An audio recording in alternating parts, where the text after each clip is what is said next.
What do a legendary singer, a beloved actor, and a political voice all have in common? But it's very liberating that God is working all things towards an ultimate good. So I love that. They changed the world in their own way. And then, in a matter of days, they were gone.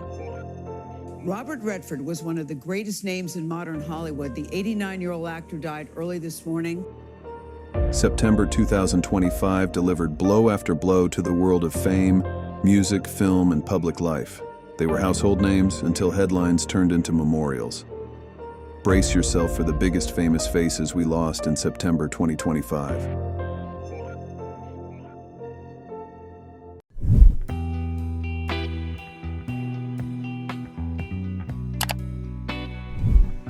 Charlie Kirk's death came in the middle of a question about mass shootings, a chilling, ironic echo of what happened next. On September 10th, at a Utah Valley University event, the 31-year-old conservative activist was gunned down on stage in front of a live audience. Not counting gang violence. Great.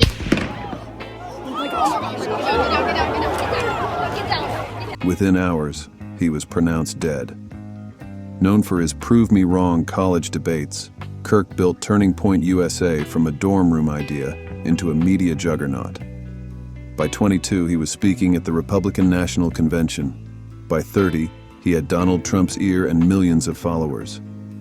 Police later arrested 22-year-old Tyler Robinson, a former electrical apprentice, in connection with the shooting. Prosecutors say he confessed multiple times, to his partner, to friends on Discord, to his father, and even in a handwritten note hidden under a keyboard.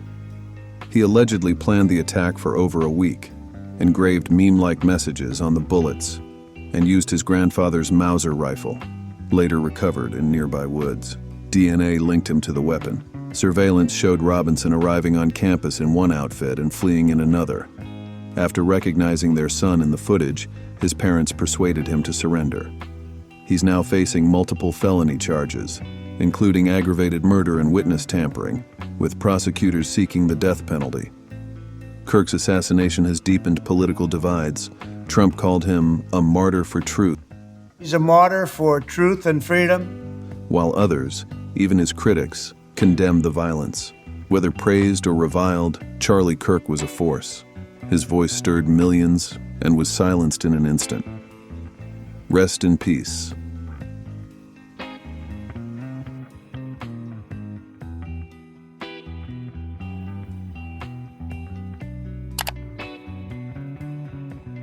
Before she turned 20, Pat Crowley had already graced a Broadway stage. By 21, she was a Golden Globe winner.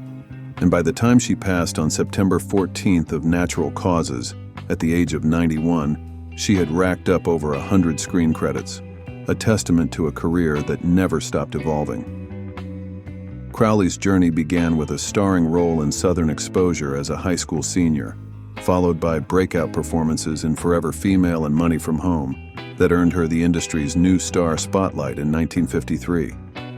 But she didn't just shine, she endured. In the mid-60s, she led Please Don't Eat the Daisies, a sitcom adaptation of the Doris Day film. The show only lasted 2 seasons, but it showcased her gift for grounded comedy and relatable charm. Crowley became a familiar face on everything from The Twilight Zone and Columbo to Frasier, Charmed, and even Friends. Soap fans knew her from Dynasty, Falcon Crest, Port Charles, and more, moving seamlessly between daytime melodrama and primetime prestige. Pat Crowley never chased the spotlight. She simply earned her place in it year after year, role after role.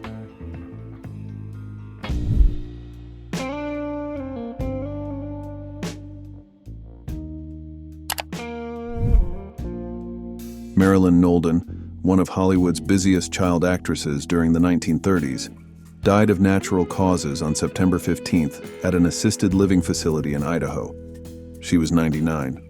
Between 1931 and 1944, she appeared in over 36 films, including 6 nominated for Best Picture: Little Women, Imitation of Life, Les Miserables, David Copperfield, Anthony Adverse, and All This and Heaven Too.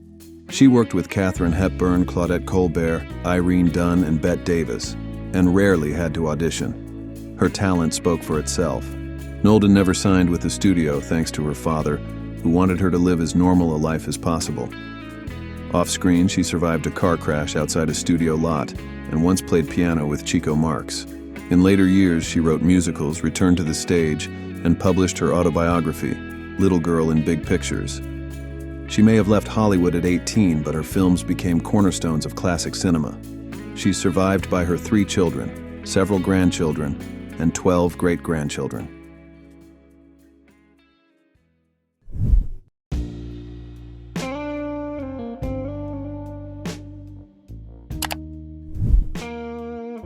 Few stars have shaped Hollywood and reshaped it, like Robert Redford. He died on September 16th at his home in Utah. Film Festival 2, we have just had it confirmed that Robert Redford has died. He was 89. Surrounded by family at the age of 89. Known for his golden era charisma in Butch Cassidy and the Sundance Kid, The Sting, and All the President's Men, Redford wasn't content just being a screen idol. He won an Oscar for directing Ordinary People in 1980. And the winner is Robert Redford. And founded the Sundance Film Festival, forever changing the landscape for indie filmmakers. But behind the charm and cinematic success was a life marked by deep personal loss. As a child, Redford battled polio and lost his beloved uncle in World War II. At 18, he lost his mother. His first son died of SIDS, and his second son, filmmaker Jamie Redford, endured multiple liver transplants before dying of cancer in 2020. Even his daughter's college boyfriend was murdered in a case that remains unsolved. Still, Redford never stopped pushing forward. He survived drag racing crashes and battled alcoholism as a young man, eventually finding peace in nature and art. His final roles included The Old Man and the Gun and a Marvel cameo in Captain America, The Winter Soldier. But his biggest role might always be the one behind the scenes, helping generations of filmmakers find their voice. Robert Redford left behind a legacy not just of talent, but of endurance. He was a star, a mentor, a survivor, and now, his story takes its final fade to black.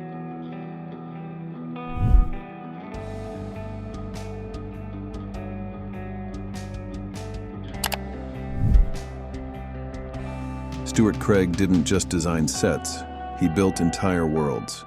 The Oscar-winning British production designer, best known for shaping the look of all 8 Harry Potter films, died from Parkinson's disease on September 7th at his home in Windsor, Berkshire. He was 83. Craig's career began after studying film design at the Royal College of Art. He won 3 Academy Awards for Gandhi, Dangerous Liaisons, and The English Patient, and brought depth and elegance to everything from Casino Royale to Notting Hill. But it was the wizarding world that defined his legacy. From Hogwarts to Hogsmeade and into Universal Studios theme parks around the globe, his imagination made fantasy feel tangible. Stuart Craig didn't rely on spectacle. His magic was in the detail.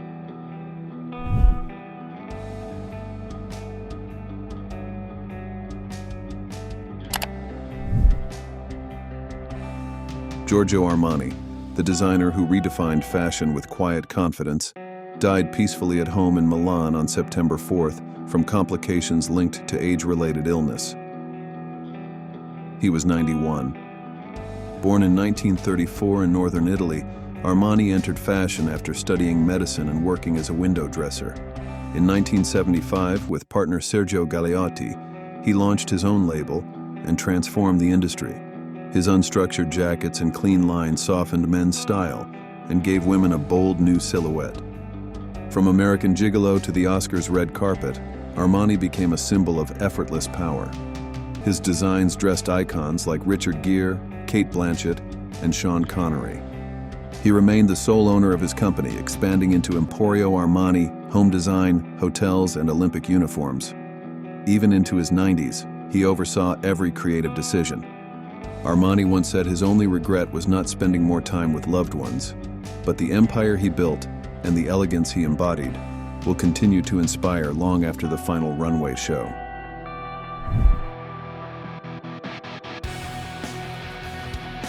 From political firebrands to cinematic visionaries, costume architects to couture legends, each life we've remembered today shaped culture in its own unforgettable way. Some left us quietly, others in ways that shook the world, but all of them left a mark. If these stories moved you, inspired you, or simply made you pause, consider subscribing for more. We'll continue to honor the names behind the headlines, one story at a time. And now, a question for you. Which of these lives or legacies will stay with you the longest, and why? Let me know in the comments.